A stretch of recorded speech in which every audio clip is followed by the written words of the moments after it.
والسلام على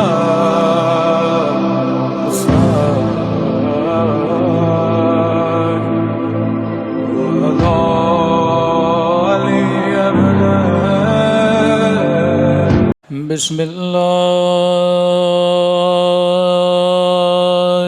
الرحمن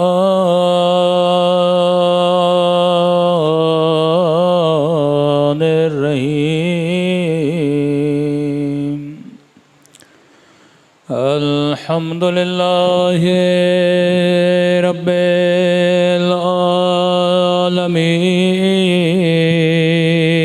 العالمين الحمد لله كما هو أهله الصلاة والسلام على سيد المرسلين وخاتم النبيين أبي القاسم محمد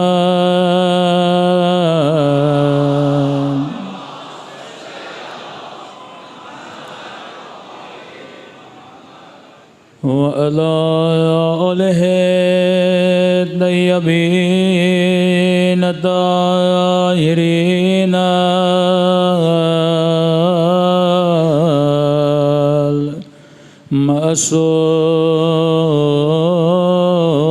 المعصومين سنبھل کے دعا امام زمان اللہم کل ولیک حجت ابن الحسن صلواتک علیہ وعلى آبائه في هذه الساعة وفي كل وليا وحافظا وقائدا ودليلا وعنا حتى تسكنه أرضك طوعا وتمتع فيها طويلا برحمتك يا أرحم صلوات پڑھیں مولا علیہ محمد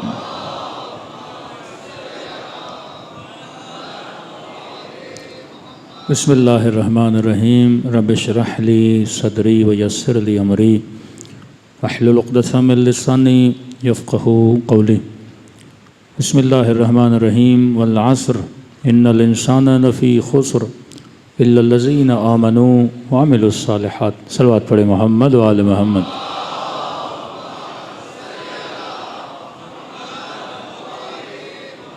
دعا ہے پروردگار عالم ہم سب کی عبادتوں کو اپنی بارگاہ میں قبول فرمائے اور جو مقصد زندگی مقصد عبادت لے کر فرش عزائے اہل بیت پہ تشریف لائے خدا ان مقاصد میں ہم سب کو کامیابیاں کامرانیاں نصیب فرما دیں۔ اس محرم میں تقریباً 2 موضوعات کا انتخاب کیا گیا۔ دوسری جگہوں پہ جو عشرے ہیں وہاں موضوع سخن عاشوراء اور اصلاح معاشرہ، اس کے کچھ پوائنٹس ہم یہاں بھی عرض کر دیتے ہیں۔ یہاں کا جو موضوع انتخاب کیا وہی امام بارگاہ IRC کا تسلسل ہے کہ دا سیکرٹ نیٹ ورک آف اہل البیت علیہ الصلوۃ والسلام، کہ شیعہ اثنا عشری 12 امامی شیعوں کا جو نیٹ ورک ہے، کیونکہ جب تک آپ کا نیٹ ورک نہیں ہوگا، جب تک آپ ٹیم بن کے انسجام کے ساتھ عمل نہیں کریں گے تو آپ کی بقا کو خطرہ ہے، آپ کی نسلوں کو خطرہ ہے۔ اہل بیت نے کن مشکلات مشقتوں میں کس طرح سے مکتب کو بچایا، ان کے اصحاب نے کس طرح سے اس مکتب کو بچایا، پوری تاریخ میں مکاتب بہت ہیں۔ شیعوں کے اتنے فرقے بنے، فرقہ کیسانیہ، فرقہ اسماعیلیہ، کیسانیہ کے 2 گروہ بنے، اسماعیلیوں کے تقریباً 3 گروہ بنے، شیعہ اثنا عشری کے اندر 15 فرقے بنے۔ ابھی جو آپ دیکھتے ہیں کہ یہ 12 امامی، باقی فرقے ختم ہو گئے۔ کیسانیہ کا آج آپ نام نہیں سنتے، فتحیہ کا نام نہیں سنتے، واقفیہ کا آپ نام نہیں سنتے۔ اس وقت جو باقی فرقے آپ کو نظر آتے ہیں، اسماعیلی جو آج آغا خانیوں کے نام سے مشہور ہیں، یا زیدیہ جو آپ دیکھتے ہیں کہ یمن میں شیعہ زیدیہ، جناب زید کے ماننے والے، جن کو آج حوثیز کی صورت میں مشہور ہیں۔ لیکن سب سے زیادہ خطرات، جنگوں کا سامنا، قتل و غارت، وہ شیعہ اثنا عشری تھا۔ تو آپ نے بہت کم سنا ہوگا کہ دوسرے فرقے جو ہیں ان کی مسجدوں میں بم پھوڑے گئے ہوں، سروں کی قیمت رکھی گئی ہو، لیڈرز کو مارا گیا ہو، رہبروں کو مارا گیا ہو، علماء کو مارا گیا ہو۔ دشمن آج اگر کسی کو برداشت نہیں کر رہا، شیعہ اثنا عشری کو، اب آپ یہ کہیں کیونکہ ہم ماتم اور عزاداری کرتے ہیں اسی لیے ہمیں برداشت نہیں کیا جا رہا، تو کیا بحیرہ ماتم نہیں کرتے؟ کیا خانی امام حسین کا ذکر نہیں کرتے؟ آپ کے ساتھ مسئلہ کیا ہے؟ کیونکہ آپ اس فکر خالص اہل بیت علیہ الصلوۃ والسلام کو لے کر چل رہے ہو۔ کیونکہ جب تک معاشرے میں یہ فکر خالص ہے، اسلام خالص بھی باقی ہے۔ جب تک یہ فکر خالص ہے، روح اسلام بھی باقی ہے۔ جمعۃ الوداع کا اعلان خمینی صاحب نے کیا، مطلب وہ عرب جن کی غیرتیں ختم ہو چکی تھیں، انہیں غیرت دلانے والے خمینی صاحب تھے کہ بھئی اگر اسلام کے لیے نہیں، مسلمان کے لیے نہیں، عرب بھائی تو ہیں، کم از کم عربیت کی خاطر ان کے دفاع میں نکل آؤ۔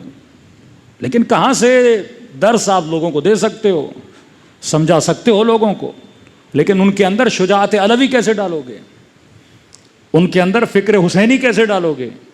کیونکہ یہ فکر اگر ملتی ہے تو فرش اعضا سے ملتی ہے۔ یہ فکر اگر بچوں کے ذہنوں میں، کیونکہ فرش اعضا پہ 4 سال کا بچہ، 7 سال کا بچہ، 8 سال کا بچہ، 15 سال کا جوان، 20 سال کا جوان، 70 سال کا بوڑھا، سارے اقشار عالم، ایک طبقے کے اندر جتنے بچے، خواتین، سارے آ کے فرش اعضا پہ بیٹھتے ہیں۔ ایسا پلیٹ فارم کسی قوم کے پاس نہیں ہے، اور یہ پلیٹ فارم ایک حصہ ہے نیٹ ورک آف اہل البیت علیہ الصلوۃ والسلام کا۔ کیونکہ ہم اگر باقی رہے تو اسی فرش اعضا کی وجہ سے باقی رہے۔ اتنی محنتیں، اتنی زحمتیں۔ کل عرض کیا کہ جب تک معصوم تھا، امامت معصوم تھی لوگوں کے اوپر ڈائریکٹ کہ قرآن حادث ہے یا قدیم ہے، جب یہ مسئلہ مامون کے زمانے میں پیش آیا تو ہمارے تینوں اماموں نے سختی سے شیعوں کو منع کیا کہ اس مسئلے کے دونوں سرے میں فساد ہے، تم نے اس میں پڑھنے کی ضرورت نہیں ہے، پڑھو گے تو مارے جاؤ گے۔ تو امام تھا ہمیں بچانے کے لیے۔ مسائل تب ہوئے جب امام غیبت صغرا پھر غیبت کبریٰ میں چلے گئے۔ اب غیبت صغرا میں بھی مسائل حل طلب تھے، کیونکہ امام کے 4 نائب تھے، خط آتا تھا، شیعوں کے مسائل ہوتے تھے، مولا سے پوچھتے تھے۔ مسئلے تب شروع ہوئے جب امام غیبت کبریٰ میں گئے۔ اب غیبت کی مصلحت کیا ہے یہ پروردگار عالم جانتا ہے۔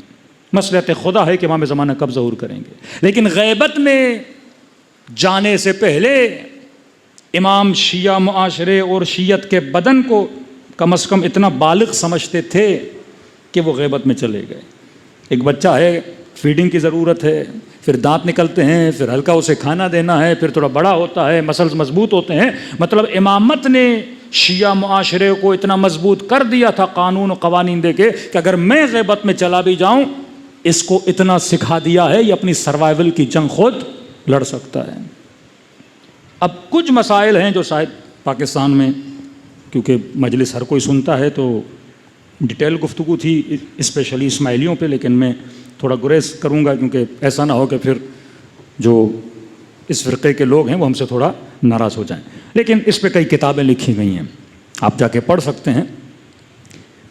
شیعہ اثنا عشری کو، مطلب اس نیٹ ورک کو سب سے زیادہ اگر کسی نے نقصان دیا وہ اسماعیلیز تھے، کیونکہ چھٹے امام کے بعد یہ الگ ہو گئے، لیکن وہ ساری تعلیمات ان کے پاس تھیں کہ نیٹ ورک بنایا کیسے جاتا ہے، خمس جمع کیسے کیا جاتا ہے، اکنومیکل سسٹم کیسے مضبوط کیا جاتا ہے، آرگنائزیشن آف لا جو امام نے وکلا بنائے، شہر شہر میں وکیل شیعوں سے پیسہ جمع، کیونکہ ایک نظام بغیر پیسے کے چل نہیں سکتا، کسی قوم کے پاس اتنا نظام نہیں ہے۔ مطلب شیعوں کو نہ پیٹرول کی ضرورت ہے نہ معدنیات کی ضرورت ہو تو اچھی بات ہے، لیکن اگر یہ کچھ بھی آپ کے پاس نہ ہو، ایک انٹرنل سسٹم اہل بیت آپ کو دے کر گئے جس کو آپ کیا بولتے ہیں، خمس بولتے ہیں۔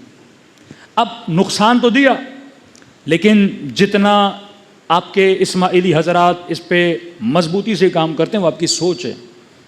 ہمیں پاکستان کے کسی شہر میں ان کا ہیڈ آف اکنامک ملا جو یہ پیسہ جمع کرتے ہیں۔ ہم شیعہ کتنا دیتے ہیں؟ خمس، 5واں حصہ۔ آپ کے اسرائیلی حضرات 5واں حصہ نہیں 20واں حصہ دیتے ہیں۔ ہم سال میں ایک بار دیتے ہیں، وہ ہر مہینہ اپنی سیلری سے دیتے ہیں۔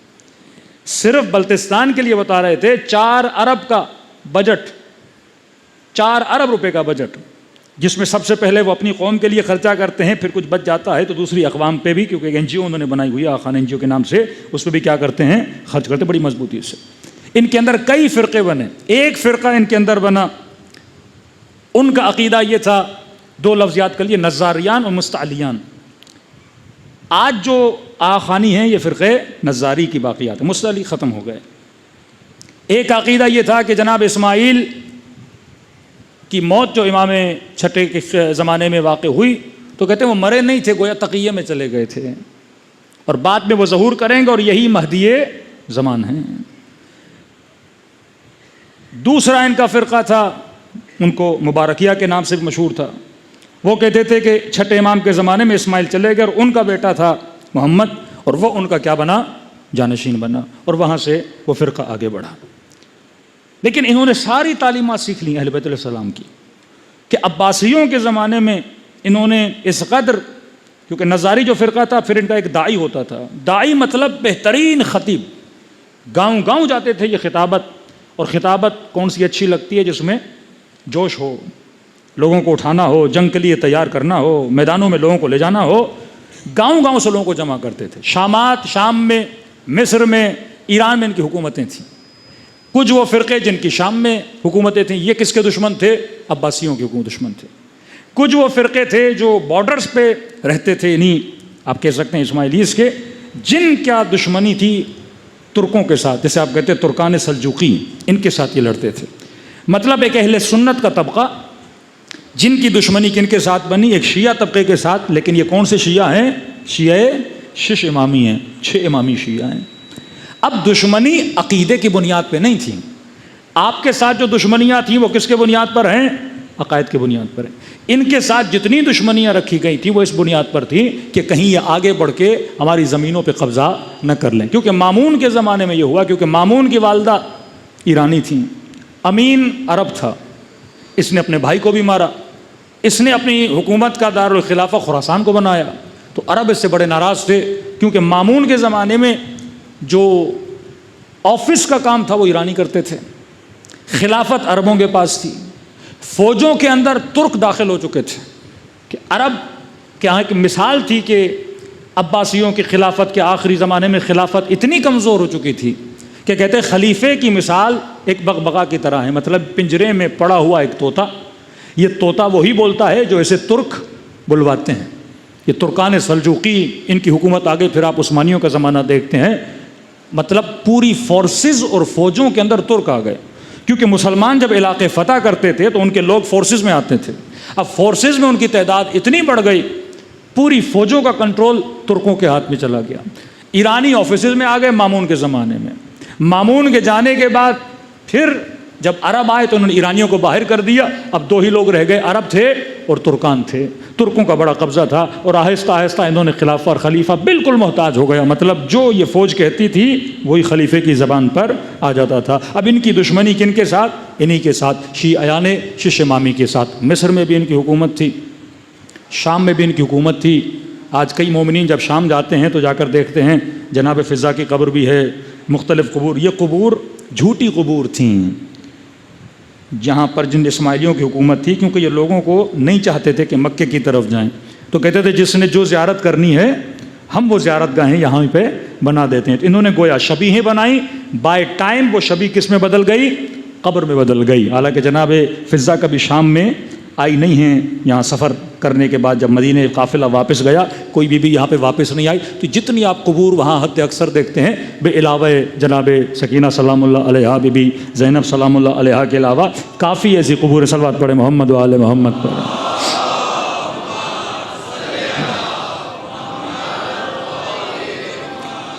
انہوں نے اتنی شبیہیں بنائیں، آپ مصر میں جاتے ہیں یونیورسٹی الازہر، اس کا پہلے نام کیا تھا؟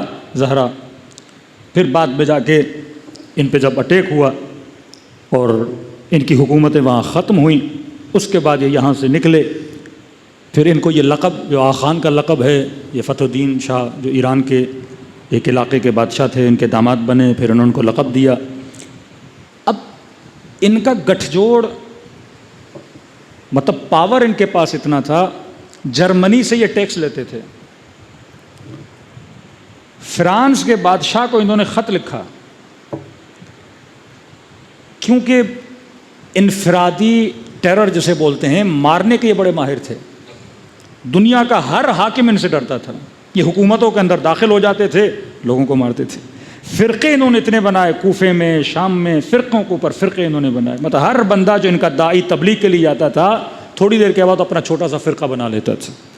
یہ سارا غیبت امام میں ہو رہا ہے۔ اب ایک شیعہ نسل کا جوان جب اس معاشرے میں بڑا ہو رہا ہے، ایک داعی آئے گا، اسے کیا کر لے گا؟ گمراہ کر لے گا۔ امام غیبت میں ہیں، سر پہ کوئی سمجھانے والا نہیں ہے، کسی سسٹم کو کریٹ کرنے کی ضرورت ہے۔ تو ہم نے نسلوں کو کس چیز سے بچایا؟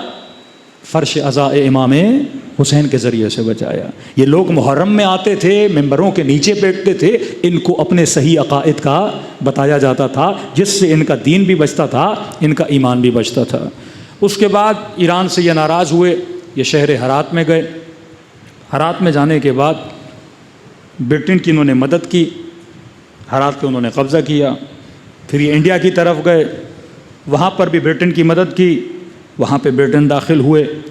تقریباً ان کا جو دو امام پہلے آپ دیکھیں گے، یونائٹڈ نیشن کا ان کو ہیڈ بھی بنایا گیا، مختلف طریقوں سے مدد کی گئی۔ شیعہ ہیں لیکن آپ دیکھیں گے وہ فکر امام حسین جو فکر حماسی ہے وہ پائی نہیں جاتی۔ نقصان اس طرح سے دیا کیونکہ اتنا بڑا طبقہ توڑا گیا۔ وہ لوگ جو شیعہ اثنا عشری ہو سکتے تھے ان کو شیعہ اثنا عشری سے ہٹایا گیا، جس نے تاریخ ایک لمبے عرصے میں ہمیں نقصان دیا۔ اب شیعت پروان کب چڑھی؟ سب سے زیادہ جو شیعت کا نیٹ ورک غیبت امام میں مضبوط ہوا وہ صفویوں کی حکومت میں مضبوط ہوا۔ آپ دیکھتے ہیں کہ عثمانی ترک، سلجوقی ترک، صفوی ترک، یہ ترکان ایران، وہ ترکان ترکی، ایک بہت بڑا خطہ، بڑے لمبے عرصے تک ترکوں نے اس خطے میں حکومت کی ہے۔ ایون اسلام کی فوجوں میں یہ ترک شامل ہو چکے تھے۔ ترکان صفوی کے زمانے میں شیخ بہائی کہ جنہوں نے حکومت کے اندر داخل ہو گئے، اب علماء جب حکومت کے اندر داخل ہوئے، انہوں نے اس قدر نظام تشیع کو مضبوط کیا، معاشرے کو اسلامی بنایا۔ شاہ صفویوں کے زمانے میں، شاہ عباس کے زمانے میں مساجد جو بنائی جاتی تھی وہ شہر کے سینٹر میں بنائی جاتی تھی۔ مسجد کے بعد دوسری مسجد سے پہلے بناتے تھے بازار کو، بازار سے پہلے بناتے تھے حکومتی ادارات کو، حکومت کے ادارے، حکومت کے آفیسز، اس کے بعد بازار، اس کے بعد مسجد، اس کے بعد ایگریکلچر کا سسٹم ہوتا تھا۔ مطلب اگر کوئی آدمی مسجد میں نماز پڑھنے جانا چاہتا ہے تو اس کا گزرنا کہاں سے ہوگا؟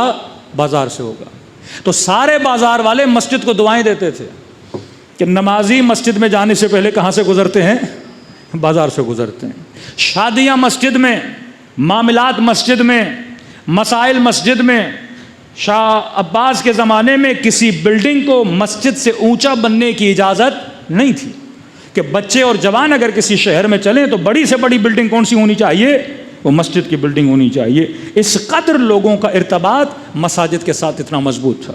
اسلامی معماری، ایگریکلچر ترقی پر، اسلامی انجینئرنگ جو بلڈنگز بنتی ہیں، آپ اصفہان میں چلے جائیں گے، مختلف جگہوں پہ چلے جائیں گے، یہ کس نے بنوائیں؟ شیخ بہائی نے۔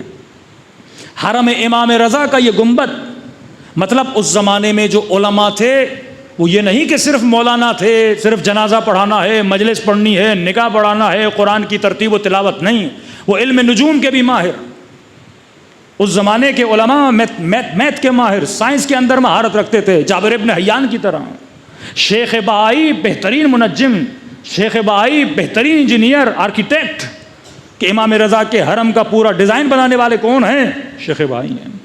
اس زمانے میں قم مشہد کے جو حوزے تھے، سارے لوگ جو علوم حاصل کرتے تھے وہ دین کا علم، یونیورسٹی الازہر کی طرح دین کا علم بھی حاصل کرتے تھے، مطلب کسی نے ڈاکٹر بننا ہے وہ حوزے میں آتا تھا، دین کا علم بھی حاصل کرتا تھا، ڈاکٹری کا علم بھی سیکھتا تھا۔ کسی نے انجینئر بننا ہے، قرآن بھی پڑھتا تھا، تفسیر بھی پڑھتی تھی، یہ نوجوان انجینئر بھی بن جاتا تھا۔ کسی نے ٹیچر بننا ہے، سارے علوم ان کو سکھائے جاتے تھے۔ اس طرح سے اس نیٹ ورک کو سینٹرلائز کیا گیا تھا کہ یہ لوگ دین کے ساتھ بھی جڑے رہیں۔ لیکن آج جب سے برٹن نے ان علاقوں پہ حکومت کی، انہوں نے مدرسے کو کیا کر دیا کہ بھائی یہ دینی مدارس ہیں، یہ کانسیپٹ تھا ہی نہیں، دین کو دنیا سے الگ کرنا، کہ جناب اگر تم نے مولوی بننا ہے تو دینی مدارس میں جاؤ، ڈاکٹر بننا ہے تو یونیورسٹی میں جاؤ، مطلب یونیورسٹی میں جا کے میں دین نہیں پڑھ سکتا اور مدرسے میں جاؤں گا تو میں دنیا دار نہیں بن سکتا۔ اب لہٰذا جو مولوی بیچارہ جا کے حوزے میں پڑھے گا اس کو ایک ہی نوکری کرنی ہے، امام بارگاہ میں کے پیش امام بنے، مدرسے میں جا کے ٹیچر بنے، یا خطیب بنے، یا قاری قرآن بنے۔ کیونکہ اگر حوزے میں جائے گا وہ ڈاکٹر نہیں پڑھ سکتا، اگر حوزے میں جائے گا علم نجوم کا ماہر نہیں بن سکتا، وہ سائنسدان نہیں بن سکتا۔ حالانکہ پہلے یہ ایک جگہ پر تھا۔ یہ تقسیم کس نے کی؟ یہ برٹن نے آنے کے بعد تقسیم کی۔ شاہ عباس کے زمانے میں یہ کوئی تقسیم نہیں تھی۔ ہمارے حوزوں میں سارے علوم، آغائے حسن زادہ عاملی بہترین منجم، آغائے حسن زادہ عاملی بہترین میتھمیٹک کے ماہر، کہ یونیورسٹیز کے ٹیچر ان سے میتھ اور علم میتھ کو حاصل کرنے کے لیے آتے تھے۔ یہ وہ سسٹم تھا، یہ وہ نیٹ ورک تھا جو اہل بیت دے کر گئے۔ اب چھٹے امام کے زمانے میں مدرسے کا کانسیپٹ نہیں ہے۔ امام کے شاگرد کون ہیں چھٹے امام کے زمانے میں؟ کوئی کپڑا بیچنے والا، کسی کا گوشت کا دکان، کوئی صراف کا کام کرتا ہے۔ جابر ابن حیان کون ہے؟ یہ سارے لوگ آتے تھے امام سے درس حاصل کرتے تھے۔ لیکن آج ہمارے مدرسوں میں کون جاتا ہے؟ صرف جس نے دین کا علم پڑھنا ہے۔ باقی انجینئر صاحب آپ کو کہا مجھے دین نہیں آتا، ڈاکٹر صاحب آپ کو کہا مجھے دین نہیں آتا۔ آپ دین کہاں سے سیکھیں گے؟ ممبر کی برکت ہے، تھوڑا بہت مسجد میں چلا گیا یا کسی نے سیلف اسٹڈی کر لی۔ لیکن حالانکہ ہماری یونیورسٹیز کا سسٹم وہی ہوتا جو اہل بیت ہمیں ایک نیٹ ورک دینا چاہتے تھے، جہاں پہ دین بھی پڑھایا جائے، کیونکہ دین اور دنیا جدائی ناپذیر ہیں۔ اگر یہ کہے کہ دنیا دار بن جاؤ، دین کو چھوڑ دو، یا دیندار بن جاؤ، دنیا کو چھوڑ دو، یہ نہیں ہے۔ قرآن مجید کا کمال یہ ہے کہ جتنی مرتبہ قرآن میں لفظ دنیا آیا اتنی مرتبہ لفظ آخرت آیا۔ اپنے قنوت میں دعا، ربنا آتنا فی الدنیا حسنہ وفی الآخرۃ حسنہ، پہلے دنیا میں حسنات پھر آخرت میں۔ لمن لا معاش لہ لا دین لہ، جس کی اکنامک، جس کی اقتصادیات، جس کا دنیا کا مال نوکری پیشہ مضبوط نہیں، معصوم فرماتے ہیں اس کا دین بھی مضبوط نہیں ہے۔ بھائی صبح سے شام تک گھر میں شکم میں لقمہ نہیں ہوگا تو نماز پڑھنے میں آپ کو لذت ملے گی؟ یہ پریشان کے بچے کی فیس کل لینی ہے، چھوٹا بچہ ہے رات کو دودھ لینا ہے، کھانے کے لیے پیسے نہیں ہیں، اور میں سے کو جناب مسجد میں آ جاؤ نماز پڑھو، کہیں گے پہلے میں جاؤں اپنی دنیا کو سنبھالوں۔ تو کہا لمن لا معاش لا دین اللہ، جس کا معاش نہیں ہے اس کا دین بھی نہیں ہے۔ سب سے پہلے اپنی اکنامک کو مضبوط کرو، اکنامک مضبوط ہو گئی تو تمہاری آخرت بھی کیا ہو جائے گی؟ مضبوط ہو جائے گی۔ یہ شیخ بہائی جنہوں نے شاہ عباس کے زمانے میں، صفویوں کے زمانے میں، شیعوں کا آپ سمجھ سکتے ہو گولڈن ٹائم آف شیعہ تھا، مسجدیں بنائیں، بنائیں بنائیں، شہر کے نقشے ایسے بنائے کہ لوگ مرتبط رہیں مسجد میں۔ آج لوگ مسجد میں کیوں نہیں آتے؟ آغا قراتی 18 پوائنٹس بتاتے ہیں مسجد کی ویلیو اسلام کے اندر۔ سیاسی فیصلے مسجد میں، نکاح مسجد میں، اگر کوئی فقیر و غریب ہے کھانا نہیں ملتا مسجد میں آئے گا، اسے کھانا دیا جائے گا۔ اگر کوئی مسافر ہے سونے کی جگہ نہیں، مسجد میں آئے گا سوئے گا۔ کسی کو مسئلہ ہے، جھگڑے ہوئے، فیصلے، سارا کچھ مسجد مطلب کورٹ بھی تھا، لوگوں کے فیصلے کرتے تھے۔ کسی نے جہاد پہ جانا ہے، سارے فیصلے مسجد میں۔ آج مسجد کا ایک ہی کام ہے، مسجد میں صرف یا مجلس ہوتی ہے یا مسجد میں نماز پڑھائی جاتی ہے۔ لوگوں کا کنیکشن مسجد کے ساتھ کٹ چکا ہے۔ اسلام میں مسجد کی ویلیو اور تھی، تھنکنگ آف مسجد اور تھی، وہ ویلیو اگر باقی رہتی لوگ دین کے ساتھ جڑے رہتے۔ یہ مشہور ہے شیخ بہائی کا واقعہ، جب یہ امام رضا کا حرم بنا رہے تھے تو بلڈنگز بنا رہے تھے، دروازہ مولا کا بن رہا تھا۔ شاہ عباس حرم کے وزٹ کے لیے آیا، کیا دیکھا ابھی تک امام کا دروازہ نہیں بنا، کئی دن گزر گئے۔ تو پوچھا مزدوروں سے کہ دروازہ کیوں نہیں بنا؟ تو کہا کہ شیخ بہائی نے ہمیں روکنے کو بولا ہے۔ تو بادشاہ تھا، انہوں نے آرڈر دیا کہ چھوڑ دو شیخ بھائی کو، دروازہ کمپلیٹ کرو۔ انہوں نے بول دیا، مزدوروں نے سارا دروازہ بنا کے کمپلیٹ کر دیا۔ یا پیچھے سے شیخ بھائی آئے، انہوں نے مزدوروں کا، جناب میں نے منع کیا تھا دروازہ نہ بناؤ، تم نے کیوں بنایا؟ کہ بلا آپ نے کہا نہ بناؤ، بادشاہ صاحب کہہ رہے ہیں بنا دو، ہم حکم کے پابند ہیں، ہم نے دروازہ کمپلیٹ کر دیا۔ یہ گئے بادشاہ کے پاس، شہباز صاحب آپ نے کیوں آرڈر دیا؟ میں نے روکنے کا بولا تھا۔ انہوں نے کہا کہ کل میرے خواب میں امام رضا آئے اور انہوں نے کہا کہ میرا دروازہ ابھی تک بنا کیوں نہیں ہے، دروازے کو جلدی کیا کیا جائے، بنایا جائے۔ شیخ بھائی اپنی جگہ پہ بیٹھ گئے، کہنے لگے کہ میں نے دروازے کے لیے روکا کیوں تھا، آپ کو پتہ ہے؟ کہ نہیں مجھے نہیں پتا۔ شیخ بھائی علم کیمیا، علم نجوم اور علم اعداد کے بھی ماہر تھے، آج بھی ان کی کتابیں موجود ہیں، تعویذ کے حوالے سے، عملیات کے حوالے سے یہ بہت زیادہ ماہر تھے۔ تو انہوں نے کہا کہ میں نے ایک تعویذ لکھا تھا اور اس تعویذ کو میں نے دروازے کے اندر ڈالنا تھا، اور وہ تعویذ ایسا تھا کہ امام رضا کے حرم میں کوئی بھی گنہگار داخل نہ ہو سکے، مطلب اس حرم میں وہی داخل ہوگا جو صاحب تقویٰ ہوگا۔ لیکن کئی دنوں سے مجھے دیر ہو رہی تھی وہ تعویذ مزدوروں کو دوں اور دروازے کے اندر اس کی چنائی کی جائے تاکہ کوئی نہ آ سکے، اور آج آپ امام رضا آپ کے خواب میں آئے ہیں، انہوں نے کہا دروازہ بنا دو، تو گویا مولا نے پیغام دیا کہ جناب میرا حرم صرف متقیوں کے لیے نہیں ہے، یہ حرم بنتے ہی اسی لیے ہیں تاکہ گنہگار آئے اور حرم سے ہو کے باہر چلا جائے۔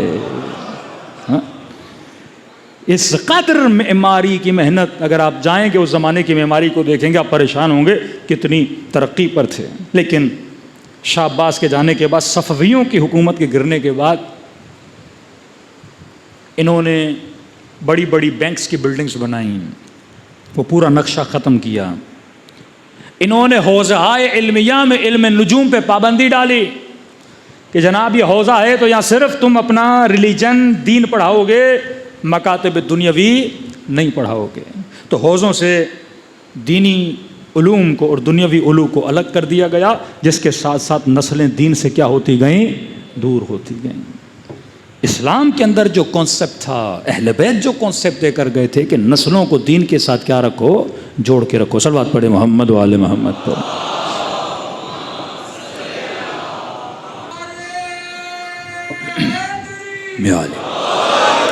قرآن مجید وہ کتاب ہے جو صاحبان عقل کے لیے ہے، کہ اس نیٹ ورک کے اندر وہی بندہ سروائیو کر سکتا ہے جو اپنی عقل کو مضبوط کرے۔ اس نیٹ ورک کا اور بنیاد ولایت معصوم ہے، امامت معصوم ہے۔ اب ہمارے معاشرے، سب سے زیادہ شیعہ جس ملک میں رہتے ہیں ایران، ایران کے بعد اگر کوئی ملک ہے جہاں پہ سب سے زیادہ تشیع اور شیعہ ہے وہ پاکستان ہے، پھر آپ بول سکتے ہیں عراق ہے، لبنان ہے۔ انقلاب اسلامی سے پہلے شیعوں کے حالات بہت خراب تھے، لبنان کے شیعہ یوز ہوتے تھے فلسطینیوں کے ہاتھوں اور کرسچنز کے ہاتھوں۔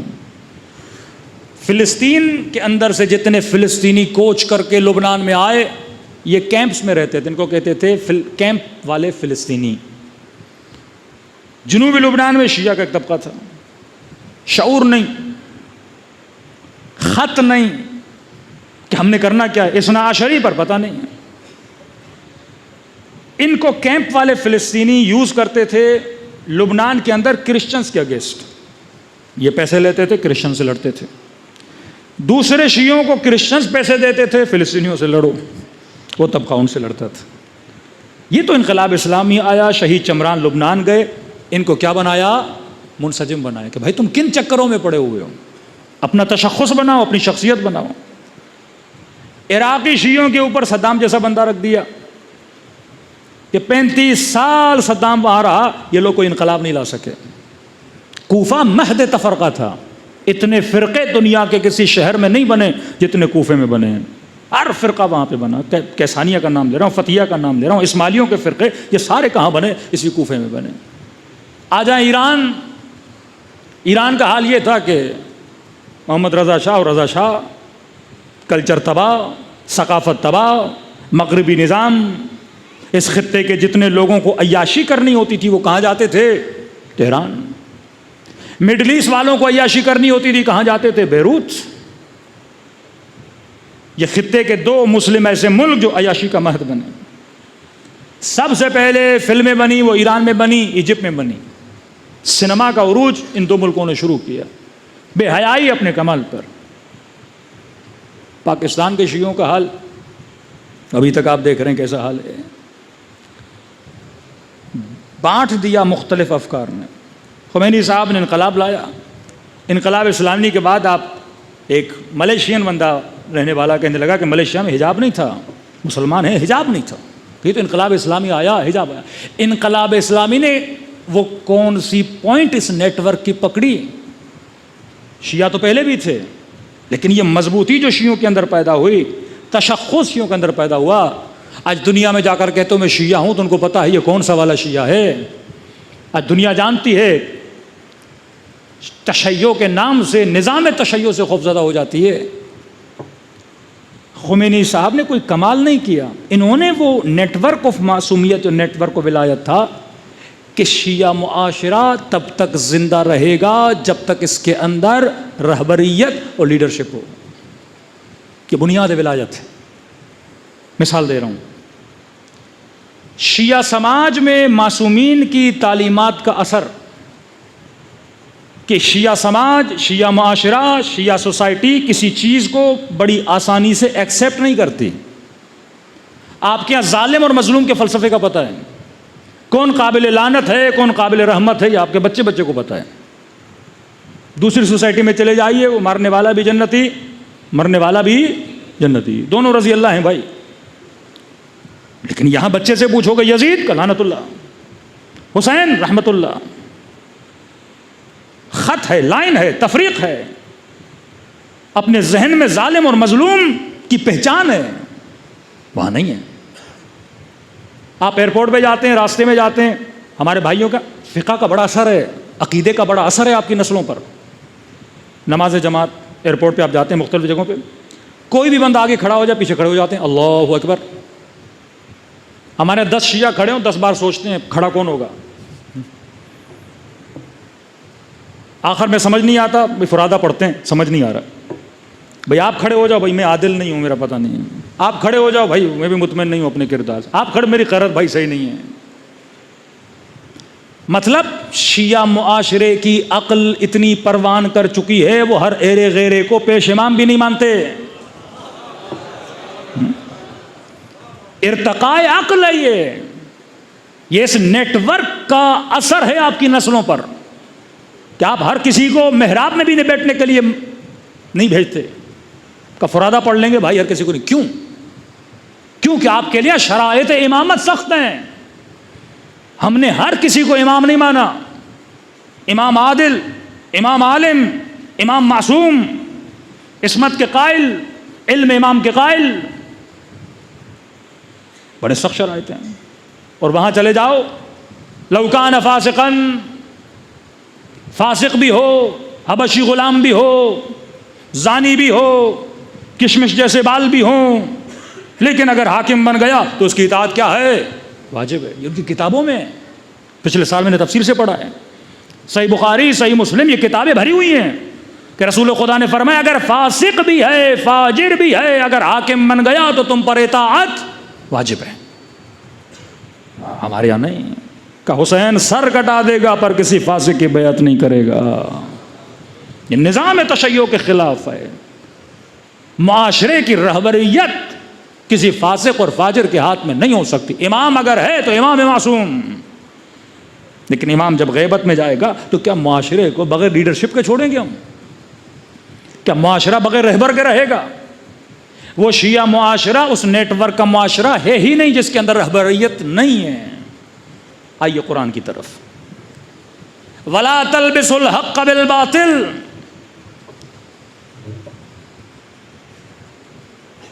اے مومن، اے مسلم، کبھی بھی حق کو باطل کی جگہ پہ نہ رکھا کرو. وَتَكْتُمُوا الْحَقَّ وَأَنْتُمْ تَعْلَمُونَ، اور تجھے پتا ہے کہ حق کیا ہے لیکن تو حق کو ایکسیپٹ نہیں کرتا. کتنی مجلسوں میں بتایا گیا کہ حق کیا ہے باطل کیا ہے. جنگ جمل حق و باطل، جنگ صفین حق و باطل، کربلا حق و باطل.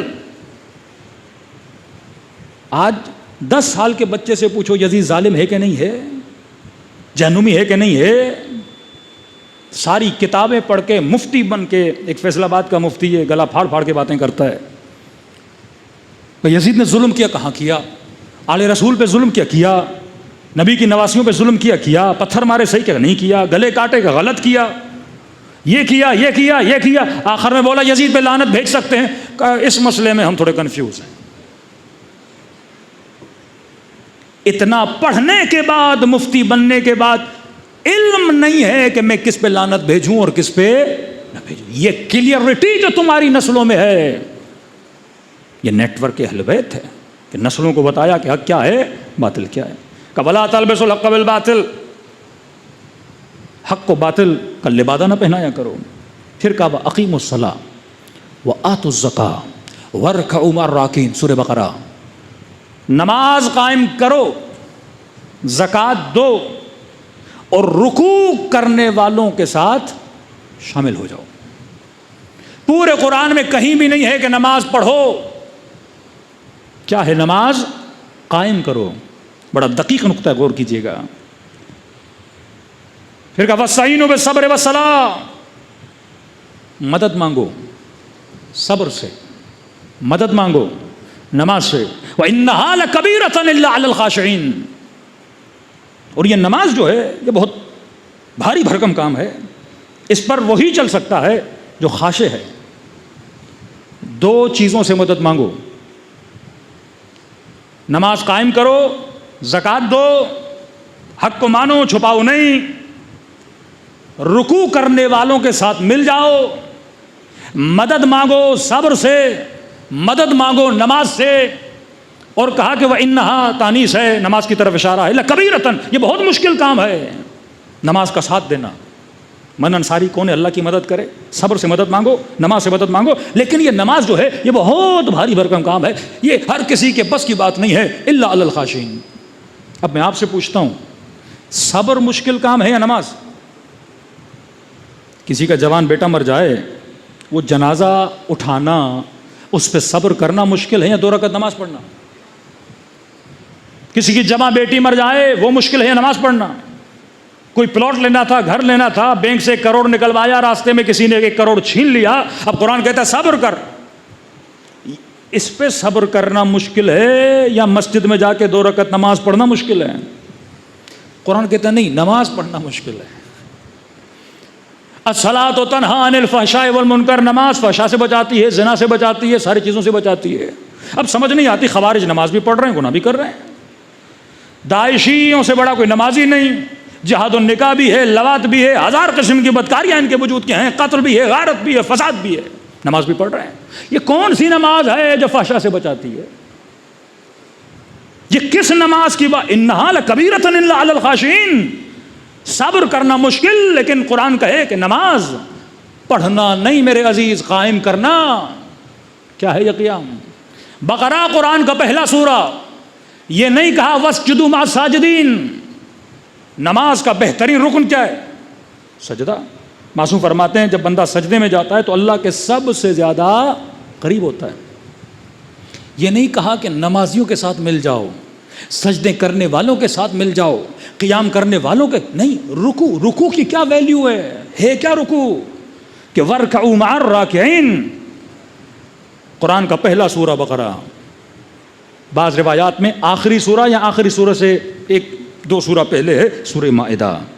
آیت آئی انما ولیکم اللہ ورسولہ، اللہ ولی، رسول ولی، والذین آمنوا الذین یقیمون الصلاۃ ویؤتون الزکاۃ وہم راکعون. مجھے حکم ملا کہ رکوع کرنے والوں کے ساتھ کیا ہو جاؤ؟ مل جاؤ. اور یہاں پتہ کیسے چلے کہ رکوع کرنے والے کون ہیں؟ کہ ایک میں اللہ ولی، دوسرا میرا رسول ولی، تیسرا وہ ولی جو حالت رکوع میں زکوٰۃ دیتا ہوا نظر آ جائے.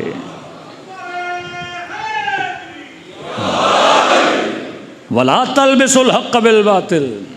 حق و باطل واضح ہے. انتم تعلمون، تجھے پتا ہے کہ حق کیا ہے، ایکسیپٹ کر حق کو. یہودیوں کی طرح گدھا نہ بن کہ جنہوں نے پیٹھ پہ کتابیں رکھی لیکن قرآن سے کچھ نہ لیا. یہ قرآن اظہار کر رہا ہے. امیر المومنین سے پوچھا مولا یہ کیا ہے؟ وَاسْتَعِينُوا بِالصَّبْرِ وَالصَّلَاةِ وَإِنَّهَا لَكَبِيرَةٌ إِلَّا عَلَى الْخَاشِعِينَ الصَّلَاةُ تَنْهَىٰ عَنِ الْفَحْشَاءِ وَالْمُنكَرِ. مولا فرماتے ہیں صلاۃ سے مراد ولایت علی ابن ابی طالب ہے. یہ ولایت امیر المومنین ہے جو تجھے فحشاء سے بچاتی ہے، جو تجھے گناہ سے بچاتی ہے. جو اس ولایت کے دائرے میں آ گیا وہ سلمان بن جاتا ہے، وہ ابو ذر غفاری بن جاتا ہے. کیوں ولایت کو نماز کے ساتھ جوڑا گیا ہو؟ جہاں جہاں ولایت امیر المؤمنین نماز، ظہر عاشورہ نماز، جنگ صفین نماز، 11 محرم سیدہ زینب نماز، زندان شام نماز، علی بن ابی طالب کی شہادت نماز. کیا ربط ہے نماز کا اہل بیت کے ساتھ؟ اب آؤ نماز جماعت کی اہمیت میں. 5 وقت کی نماز جماعت میں کہاں پڑھو؟ مسجد میں. کس چیز کی ٹریننگ ہے؟ اس نیٹ ورک کو بنانے کی ٹریننگ ہے. نماز میں سماج کے لوگ آتے ہیں، بچے بوڑھے خواتین مسجد میں. فلسفے نماز سمجھو کہ ڈیلی آؤ. اور عجب ہے جماعت میں اگر آنا چاہتے ہو رکوع آخری حالت ہے، جماعت ہے. دوڑے دوڑے آئے امام جماعت رکوع میں، یا اللہ جناب شامل کب ہوگے؟ رکوع میں. ورکعوا مع الراکعین. کون ہے رکوع کرنے والے؟ بعض لوگوں نے فقیروں کو پیسے بھی دیے کہ بھائی ہم نماز پڑھتے ہیں، آ کے تھوڑا مانگ لینا، ہم تجھے خیرات دے دیں گے، لیکن کوئی فائدہ نہیں ہوا. یہ من المسلمات ہے کہ حالت رکوع میں زکوٰۃ کس نے دی تھی؟ امیر المومنین نے. اب آؤ فلسفہ جماعت. یہاں تک روایت ہے اگر کسی کا سر نوک نیزہ پر بھی ہے، اگر جان ہے تو آ کے نماز پڑھے. محلے میں گھر ہے، آ کے نماز پڑھو. نماز کیا ہے؟ نماز نظام ولایت کی ٹریننگ کا نام ہے. کچھ جلدی سے پوائنٹس بتاؤں آپ کو. نماز میں ایک ہے امام جماعت، مأمومین. امام جماعت کون ہوگا؟ عادل، متقی، انتخاب ہوگا اس کا. ہر ایرا غیرہ امام جماعت نہیں بن سکتا. کہتے اگر 10 لوگ کھڑے ہیں نا، ہاں بھائی نماز جماعت پڑھنی ہے، پہلے دیکھو ہاں بھائی 4 لوگ ہیں عادل ہیں، پھر دیکھو ان چاروں میں سے قرأت کس کی اچھی ہے وہ کھڑا ہو جائے. پھر دیکھو ان چاروں میں سے اگر کوئی سید ہے وہ آگے کھڑا ہو جائے. پھر اگر دیکھو 2 سید ہیں قرأت دونوں کی اچھی، پھر دیکھو شکل کس کی اچھی ہے اسے کھڑا کرو. اس قدر دقائق ہیں پیش امام کے لیے. کیوں؟ کیونکہ آگے کھڑا ہو رہا ہے شکل بھی اچھی ہو تاکہ اٹریکٹیو ہو. لوگوں کیا کرے، کانا آدمی کوئی لولا لنگڑا بندہ ہو تو بھی رہبر بھی بننے کی صلاحیت. اتنی دقائق ہیں. پیش امام بنے گا، سارے پیچھے کھڑے ہو جائیں گے. اب اصول جماعت، قرأت امام جماعت کرے گا، حمد و سورہ امام جماعت پڑھے گا. پیچھے جتنا مجمع ہے، مطلب پہلے مجمع کسی کو امام بنائے گا. ان شرائط کے مطابق جب وہ امام بن گیا، اب یہ اس کے کیا بنیں گے؟ مقتدی بنیں گے. جب اقتدا کریں گے تو ان سب کی طرف سے اللہ سے بات کون کرے گا؟ امام جماعت. یہ تمہارا نمائندہ ہے خدا سے کلام کرنے کے لیے. یہ تمہیں بتایا جا رہا ہے کہ تم ٹیم ورک کس طرح کرو. اگر عباس ٹاؤن میں 2000 شیعوں کی آبادی ہے، یہاں تمہاری طرف سے بات کرنے والا کون ہے؟ 10 بندے کھڑے ہو جائیں، جناب میں بات کروں گا، میں بات کروں گا، میں بات کروں گا، نہ بات ہوگی نہ مسائل حل طلب ہوں گے. یہ اگینسٹ ہے دا نیٹ ورک آف اہل البیت کے. یہ 5 وقت کی نماز ایک سماج بنانے کی ٹریننگ دی جا رہی ہے.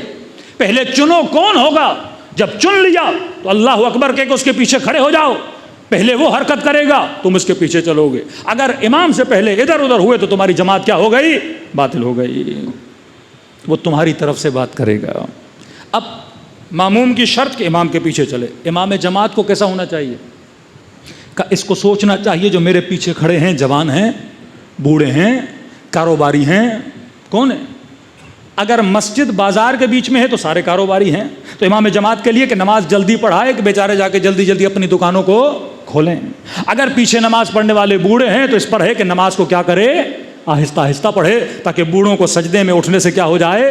آسانی ہو جائے. دونوں کا ایک دوسرے کے ساتھ ربط ہے. امام جماعت مأمومین کا خیال رکھے گا، پیچھے کھڑے ہوئے افراد پھر امام جماعت کا بھی خیال رکھیں گے. اگر امام جماعت خطا کرے گا، بتائے گا کون؟ اس نے غلطی سے نماز عشاء کے 3 رکعت میں تشہد پڑھنا شروع کر دیا، پیچھے سے آواز آئے گی بحول اللہ بحول اللہ، کھڑے ہونے کا ٹائم ہے، آپ غلط پڑھ رہے ہیں. مطلب یہاں پہ جہاں پہ یہ غلطی کرے گا، نوک جھونک کرے گا، تو پیچھے والی قوم اسے بتائے گی. یہ رابطہ تھا امام کا اور امام جماعت کا. وہ سوسائٹی کبھی کامیاب ہو نہیں سکتی جس کے اندر ایک رہبر اور ایک امام پایا جائے. کسی اندازے کے مطابق پاکستان میں بولا جاتا ہے کہ 30% شیعہ ہیں. اب کچھ علماء نے تحقیق کی کہ باقی 30% شیعہ تو ہیں نہیں. تو یہ پتہ کیسے چلا؟ کیونکہ مردم شماری تو ہوئی نہیں کہ پتہ چلے شیعہ کون ہے. یہ مسئلہ زکوٰۃ کی وجہ سے. شیعہ زکوٰۃ حکومت کو ہم خمس نکال کے مراجع کو بھیجتے ہیں. زکوٰۃ کا معاملہ ہمارے یہاں پیسے پر نہیں ہے، وہ گندم پر ہے، وہ کشمش پر ہے، وہ کھجور پر ہے، مختلف معاملات پر ہے. تو شیعوں نے کہا ہم زکوٰۃ نہیں دیں گے. اب ہوا یہ کہ بینک کے اندر جو فارم جمع ہوتے ہیں وہاں سے انہوں نے اندازہ لگا شیعہ کتنے. ہر آدمی کا کیا ہے؟ بینک اکاؤنٹ ہے. زکوٰۃ کا ٹائم آتا ہے، کہتے ہیں فارم میں ایڈ کرو. ایک خاص فارم آتا ہے کہ جناب میں کون ہوں؟ میں شیعہ ہوں. اب یہ 30% کیسے گئے؟ کیونکہ 6-7% پھر وہ ہمارے بھائی اہل سنت ہیں جو نہیں دینا چاہتے. وہ کہتے ہیں فارم جمع کرا دو کہ ہم بھی کیا ہیں؟ شیعہ ہیں. تو اس میں آپ کا پرسنٹیج کیا ہو گیا؟ بڑھ گیا. اب اگر 30 بھی نہ لیں، 15 بھی نہ لیں، ہم 20 لے لیتے ہیں، 20% شیعہ ہیں. ڈیموکریسی کے سسٹم میں ہونا یہ چاہیے کہ جس ملک میں 20% شیعہ ہیں تو اس کی قومی اسمبلی میں 20% شیعوں کی نمائندگی ہونی چاہیے.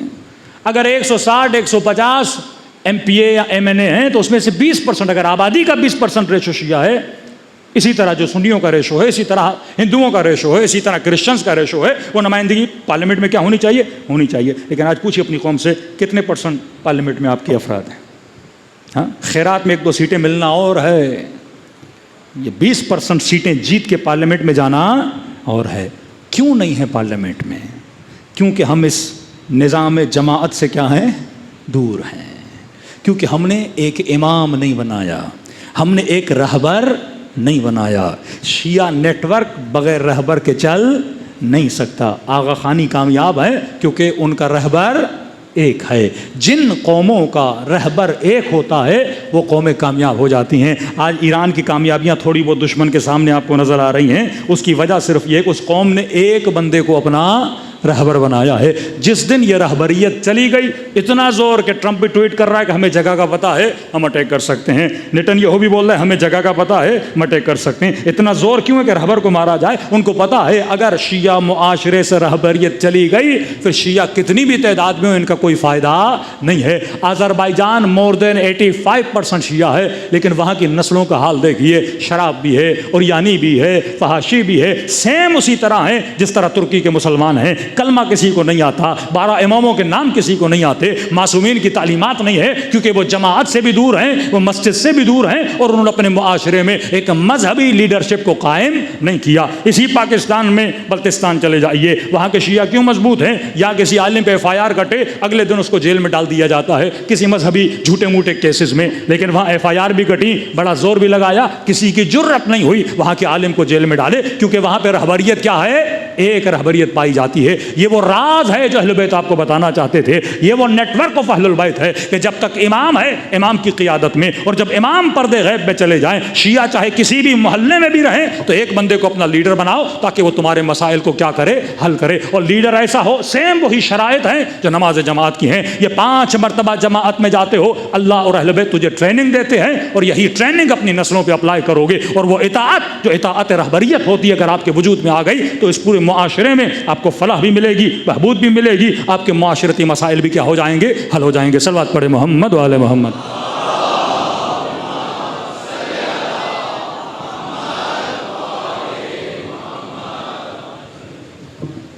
دیگر صلوات پڑھے محمد و آل محمد. جس کو خمینی صاحب نے صرف جامع عمل پہنایا اور اس کی برکات صرف ایران تک محدود نہیں، یہ اسلامی برکات اہل سنت تک گئیں.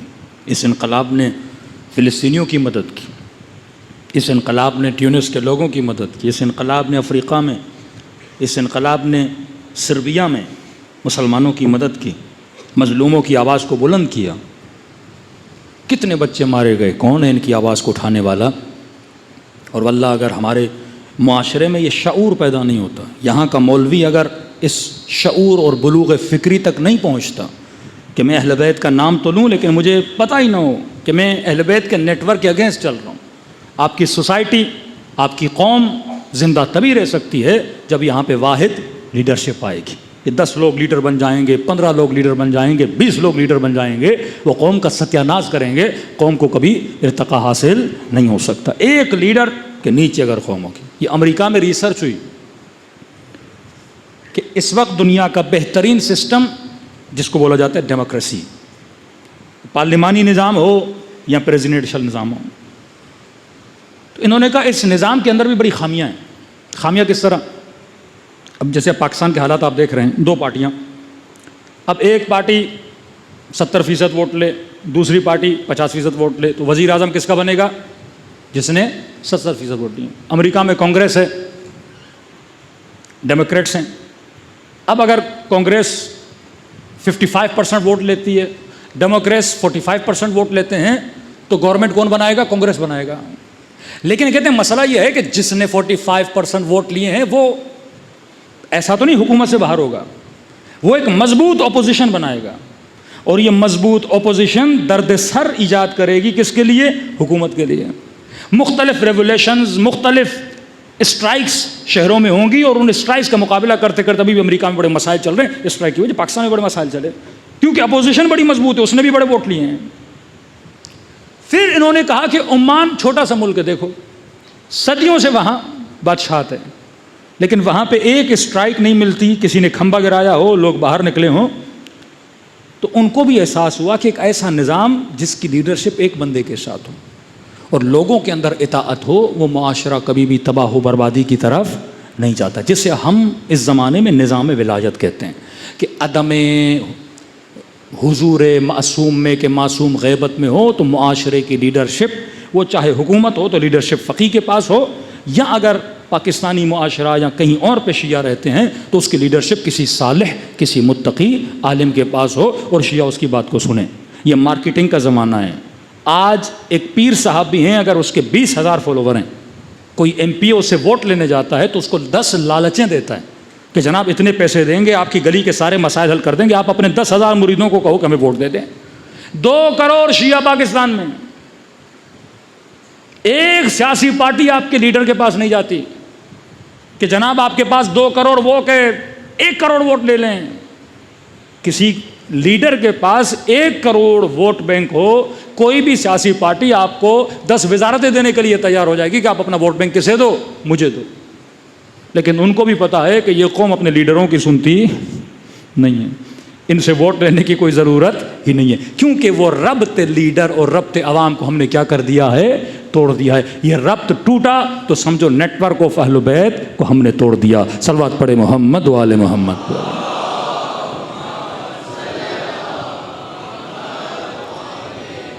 چھوٹا سا پارا چنار، 8 لاکھ کی آبادی، زیادتی اتنی کہ بسوں سے اتار کے مارا جاتا ہے. مہینوں گزر جاتے ہیں، ان لوگوں تک کھانا نہیں پہنچتا، دوائی نہیں پہنچتی، اور ہم کہیں کہ پاکستان میں 1 کروڑ شیعہ ہیں. اپنے بھائیوں کے لیے رستہ نہ کھلوا سکیں. کیوں؟ کیونکہ ہم اس نیٹ ورک سے دور ہیں. 2 کروڑ دو کیا 10 کروڑ بھی بن جاؤ گے، لیکن اس نظام اہل بیت پہ اگر نہیں چلو گے، لیڈرشپ، رہبریت، یونائٹڈ انسجام، جس طرح مسجد میں جا کے جماعت 2 امام نہیں پڑھا سکتے، ایک پیش امام کھڑا ہوتا ہے، وہ بولے گا تمہاری طرف سے لوگ حکومتوں سے مذاکرات کرنے کے لیے، وہ بولے گا. جماعت میں تم بولنا شروع کر دو گے تو جماعت کیا ہو جاتی ہے؟ باطل ہو جاتی ہے. یہ وہ نیٹ ورک تھا جس کو اہل بیت مضبوط. ٹریننگ شروع ہوئی غیبت صغریٰ میں. پہلا نائب بنایا کہ جو یہ کہے، وہ چلا گیا دوسرا نائب، وہ چلا گیا تیسرا نائب، وہ چلا گیا چوتھا نائب. پھر غیبت کبریٰ آ گئی، پھر نظام اصولی، پھر مراجع.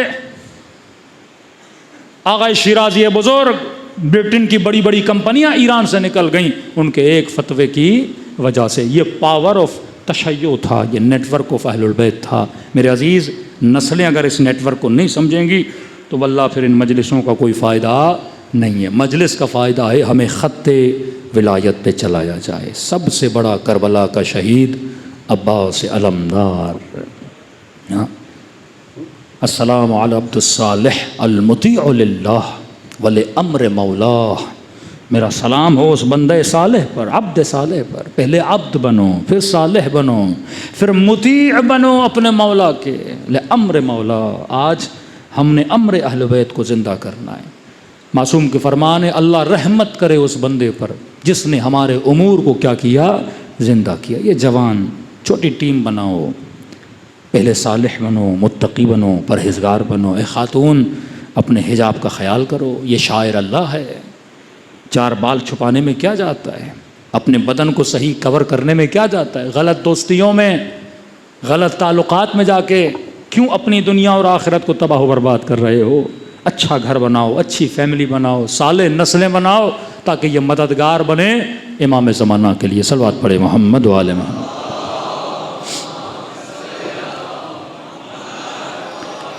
آئیے دلوں کو کربلا کی طرف روانہ کریں۔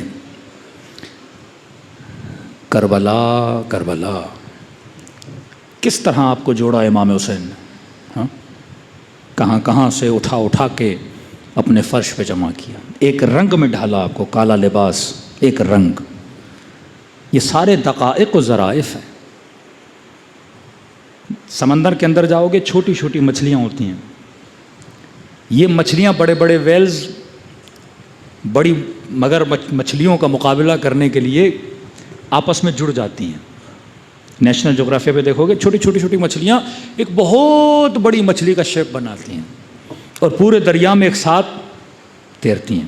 جب یہ ساتھ تیرتی ہیں تو بڑی بڑی مچھلیاں ان پہ اٹیک کرنے سے ڈرتی ہیں۔ اپنے بچوں کو دکھاؤ، آسمانوں میں کبھی یہ مہاجر پرندے آتے ہیں، ہاں چھوٹے پرندے لیکن ایک ساتھ پرواز کرتے ہیں۔ ایک ساتھ کیوں رہتے ہیں؟ تاکہ دشمن ان پہ حملہ نہ کر سکے۔ محرم میں آپ کا پاور کیوں نظر آتا ہے؟ 10 دن میں انتظامیہ ہو، وہ پولیس ہو، ہر بندہ آپ کی بات کو مانتا ہے۔ روٹ کیا بنانا ہے، کس طرح کرنا ہے، پورا کوپریٹ کرتے ہیں آپ کے ساتھ۔ 10 دن گزرنے کے بعد کوئی آپ کو پوچھتا بھی نہیں ہے۔ ان کو پتا ہے 10 دن یہ بڑے منظم ہیں۔ عاشورہ کا جلوس 5 لاکھ یا 10 لاکھ، ایک منظم جلوس ہے، ہر بندہ گھبرا جاتا ہے آپ کے انسجام کو۔ کوئی قوم نہیں ہے جس کے اندر اتنا انسجام ہو پوری دنیا میں۔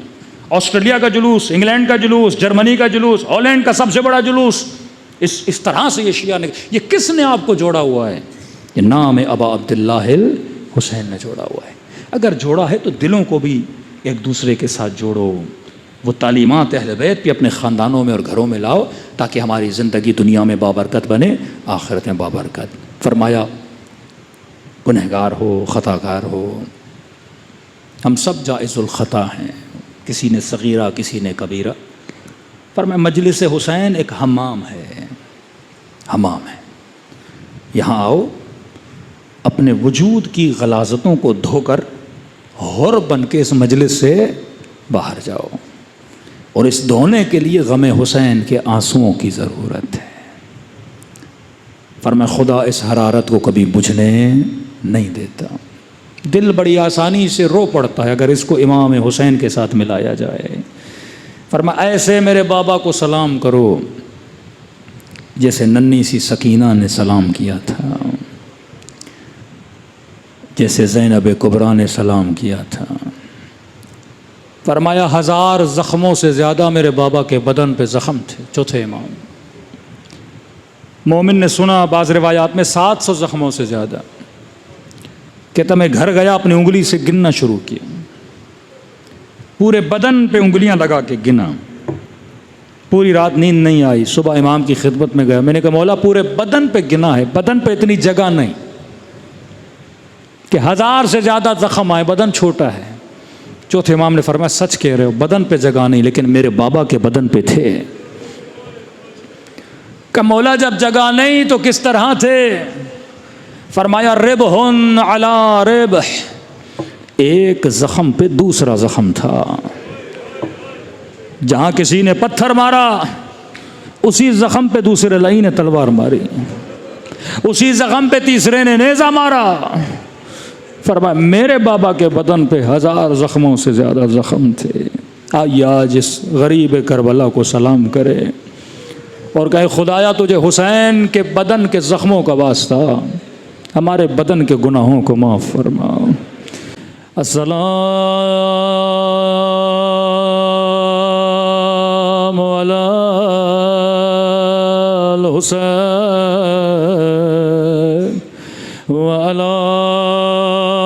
علی ابن الحسین وعلی اولاد وعلی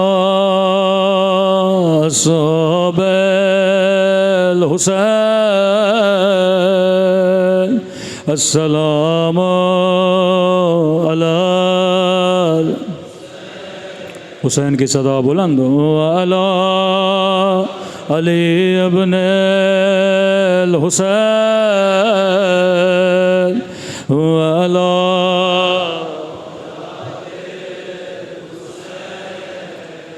وعلی اصحاب السلام علی وعلی علی ابن الحسین وعلی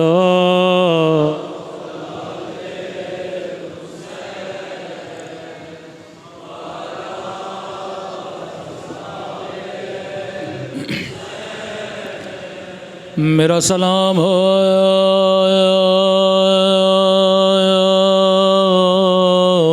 زخمی کلائیوں پہ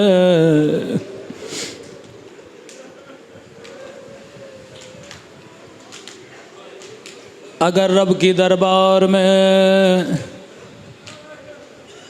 کوئی گنہگار ہاتھ اٹھاتے ہوئے شرمائے کہ خدا تجھ سے مانگوں تو کیسے مانگوں، میں بڑا خطا کار ہوں، تو خدا کو ان زخمی کلائیوں کا واسطہ دیا کرو۔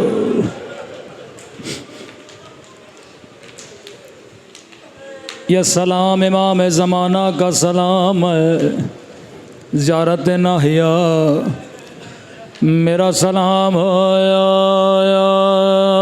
ان زخمی کلائیوں پہ جنہیں رسیوں سے باندھا گیا تھا۔ اللہ جانے یہ کس کی کلائیاں ہیں۔ میں نے اپنے استاد سے پوچھا یہ کس کی کلائی ہے؟ کہنے لگے یہ زینب کبریٰ کی کلائیاں ہے، جسے امام زمانہ یاد کر کے رو رہے ہیں۔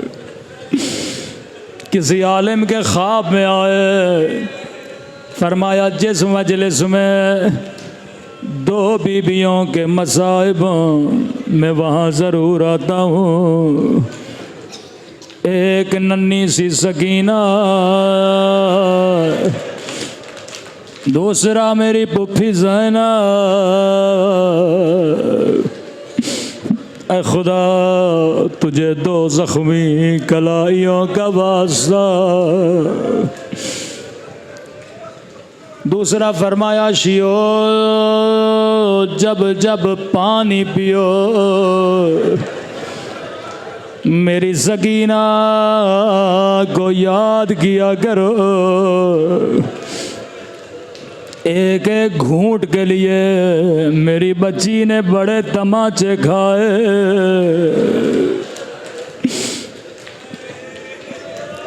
بڑی مظلوم بیویاں ہیں۔ سیدہ سکینہ کے مصائب میں پہلی مجلس میں پڑھ چکا۔ مولا حسین دو بچیوں سے بڑا پیار کرتے تھے، ایک کا نام ہے سکینہ جو زندان شام کی غربت میں ماری گئی۔ پہلے ہم شیعہ منبر سے پڑھتے تھے ایک قبر مدینے میں ہے جس پہ کوئی رونے والا نہیں، جس پہ کوئی ماتم کرنے والا نہیں، لیکن ابھی مجھے پڑھنا پڑتا ہے۔ ایک قبر دمشق میں ہے، اس ننھی قبر پہ کوئی ماتم کرنے والا نہیں،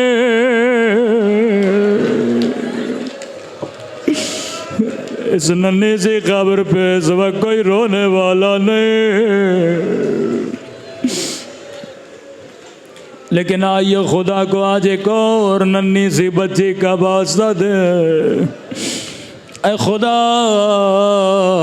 تجھے ایک بیمار بچی کا واسطہ جو مدینے میں بابا بابا کر کے رو رہی ہے، جو اکبر علی اکبر کر کے رو رہی ہے، سکینہ خوش قسمت ہے، عباس کے ساتھ ہے، اکبر کے ساتھ ہے، بابا کے ساتھ ہے، لیکن ایک بچی مدینے میں بیٹھ کے آج کے دن بڑا گریہ کر رہی ہے۔ اے خدا تجھے بیمار صغرا کا واسطہ،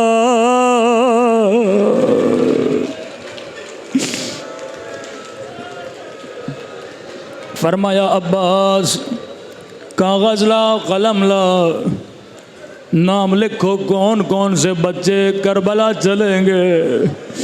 نام لکھتے گئے، جب صغرا کا نام آیا فرمایا عباس میری بچی بیمار ہے، صغرا کربلا نہیں چلے گے، بیویوں کو کہو گھر کی چابیاں صغرا کو دے، میری بچی کو چارپائی پہ بٹھا کے صحن میں رکھو، ہر بیوی کو کہو خدا غافل کرے، چارپائی پہ لا کے صحن میں بٹھایا گیا، ایک ایک بیوی آتی تھی، گھر کی چابیاں دیتے تھے، سینے سے لگا کے کہتی تھی خدا حافظ صغرا۔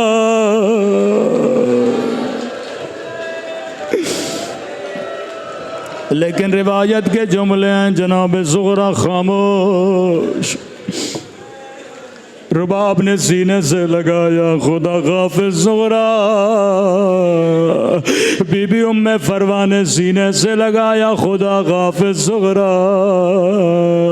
روایت کے جملے ہیں جب بی بی زینب آگے بڑھے، بیمار بچی کو سینے سے لگایا، کہا خدا حافظ صغرا، اگر زندگی رہے تو پھر ملیں گے۔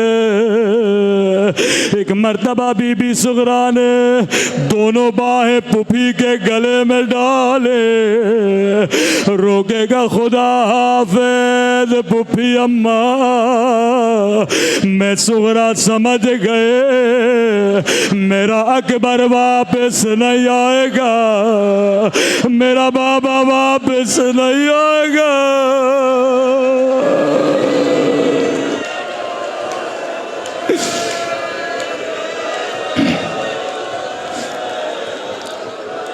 بی بی زینب نے بڑا گریہ کیا، تھوڑی آواز بڑھا دیں۔ ساری بیویوں کو کہا ذرا دور چلے جاؤ، صغرا کو سینے سے لگایا کہ صغرا اس بات کا علم میرے علاوہ حسین کے علاوہ کسی کو نہیں ہے، تجھے کیسے پتا چلا بابا واپس نہیں آئے گا، اکبر واپس نہیں آئے گا؟ رو کر عرض کیا پھوپھی اماں میں بیمار ہوں، مجھے راتوں کو نیند نہیں آتی، آدھی رات کا وقت تھا، آسمان سے ایک نوری ہماری اتری، اسے کالے برقعے میں بی باہر آئے، خاک کو سر پہ ڈالنے لگے، فریاد کرنے لگی میرے لال حسین، تیری ماں زہرا تجھے کہاں کہاں روئے گے، کربلا میں روئے گی یا شام کی بازار؟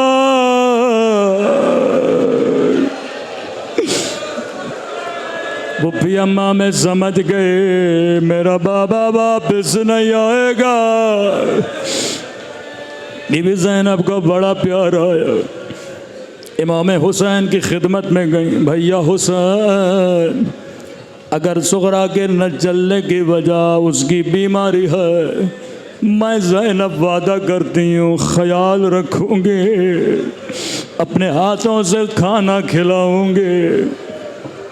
فرمایا بہن زینب میرا بھی دل ہے سغرا کو لے کر چلوں، لیکن بہن زینب میری مجبوری سمجھو، جتنے بچے چل رہے ہیں کسی کی شکل بابا علی سے ملتی ہے، کسی کی شکل حسن سے ملتی ہے،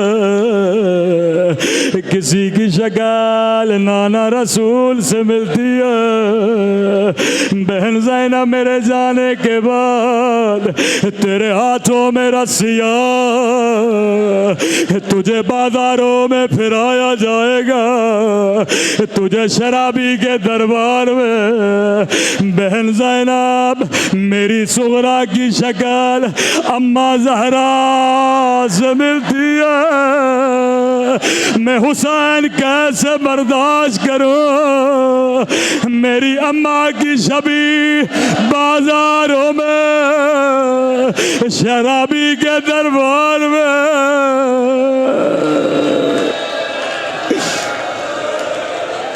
الا لعنت اللہ علی القوم الظالمین۔